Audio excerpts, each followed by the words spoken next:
Okay, now we have Resident Evil Extinction, which was again not directed by Paul W.S. Anderson, although he was one of the directors and one of the producers. Was directed by Russell McCallie, I think that's how you pronounce his name. Who, at least unlike Alexander Witt, has directed stuff. He was mostly a TV director, and he did direct this one 2001 movie that was made for TV called The Lost Battalion, which I did enjoy. So I know this guy is much more competent, and in that respect, in the direction department, this film is much better than Apocalypse. I have a little bit more feel for the characters.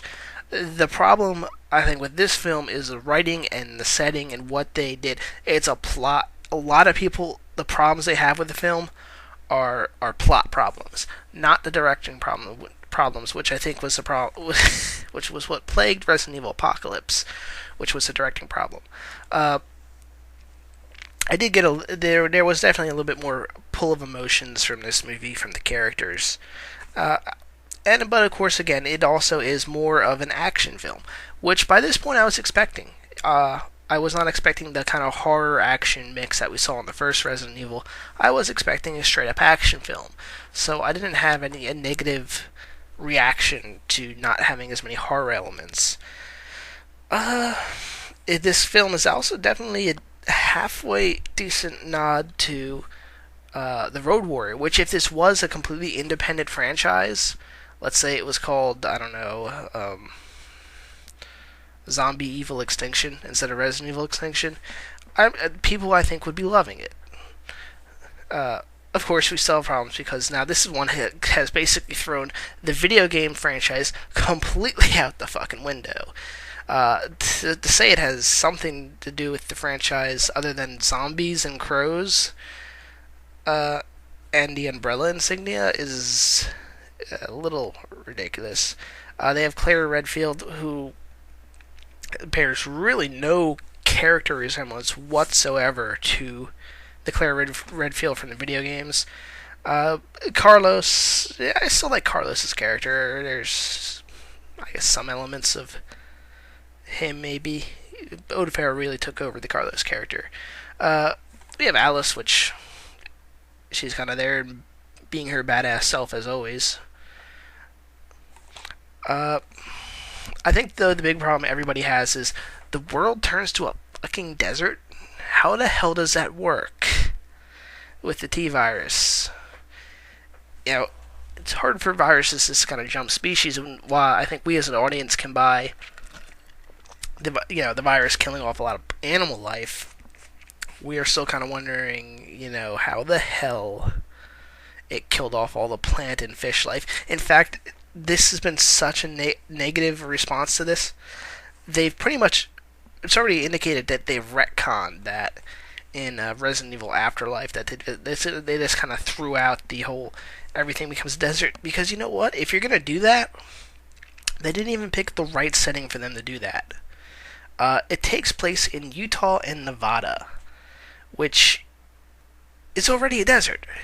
If you're going to do the world turn into a desert, have it take place in like the Northeast and see all like New York City as a desert landscape or something along those lines. It's like the Jersey Shore with turned into a deserty area. Something along those lines. Not have an area that's already a desert be a desert. And of course, people complain about the sands covering up Las Vegas and such, and so on and so forth. That's really where a lot of the people have their big problems with that, or at least it seems that's where people are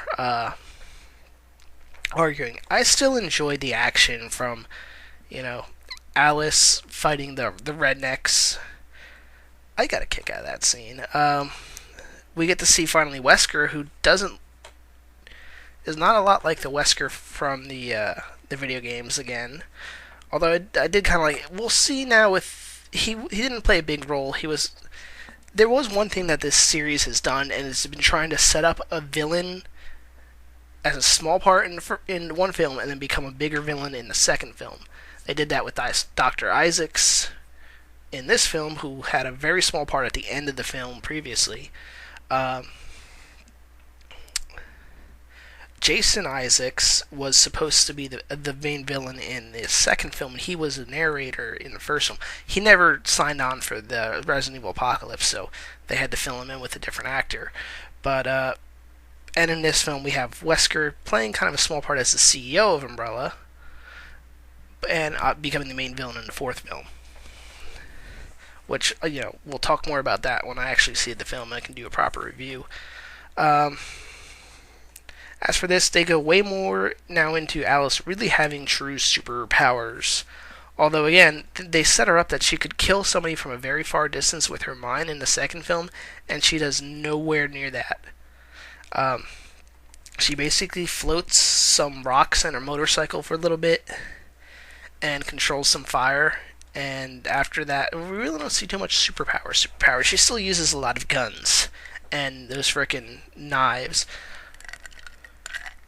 And for anyone that, though, I must say, for anyone that loved the Mortal Kombat movie that Paul W.S. Anderson did, he did have Johnny Cage, who had a lot of funny one-liners. I did like that. I did love that he brought him back and his kind of like little cowboy antics. Mike Epps' character turns into a zombie. Spoiler alert. And that I think that for zombie movie fans, his character, a lot of people found him annoying in the second film, and at least you get to see him shot in this film. He's basically we need to come up with a name for this character, but the character in a zombie film that's part of the group and is later turned into a zombie is supposed to be tragically killed, but we as the audience are like, fuck yeah, kill him! He did do some stupid stuff. He gets bitten and doesn't tell anybody, which seems rather stupid. But I did like that they brought the crows in for the one scene, mainly because I hated those things in the games. What else is there to talk about with this film? Not a whole lot, although they did, once again, I don't know how they were able to do this, but they ratchet up the ridiculous level with the corporation even further, that they had these even bigger underground facilities. Mind you, the first film, it showed us the map with how big this underground facility which was huge, but it was supposed to be their main research facility. Now they show that there's other underground bunkers, and they're even bigger than the Hive in the first film. And not only that, they even like the stuff like they have like hologram technology that's apparently progressed even further despite the apocalypse. In the first film, it's like almost like a wireframe looking hologram in one little location that you can see the projector that it does with. In this one, it's basically like science fiction, like Star Trek level holograms. And of course, everyone in the Umbrella Corporation kind of goes underground and conducts their evil experiments to take over the zombies. Which are basically just anyone who watched Day of the Dead will instantly get the references that they were doing with that whole plot line. They basically had a Bud character, or Bob. I forget what the zombie character in Day of the Dead was called. But the ridiculous level with their evilness and being like the only they're almost like the Enclave in Fallout. They're organized, they're evil, and they are still progressing technology despite the fact that it's the apocalypse. I still find it to be an okay movie. Again, I find all these to be an okay films. I do like this franchise. It's a fun little franchise. I think the main problem people have with it is that it is a Resident Evil franchise, and after the first movie, it really departed from what the games were. And even now that they did Resident Evil 0 and they've done some prequel stuff, now even the first film doesn't fit in with the games. And that's why I do treat it as a completely separate franchise. I know it says Resident Evil, but I treat it, like I said, as a Marvel Ultimate Universe to their regular universe. This is the Resident Evil Ultimate Universe. Running out of time now, so signing off.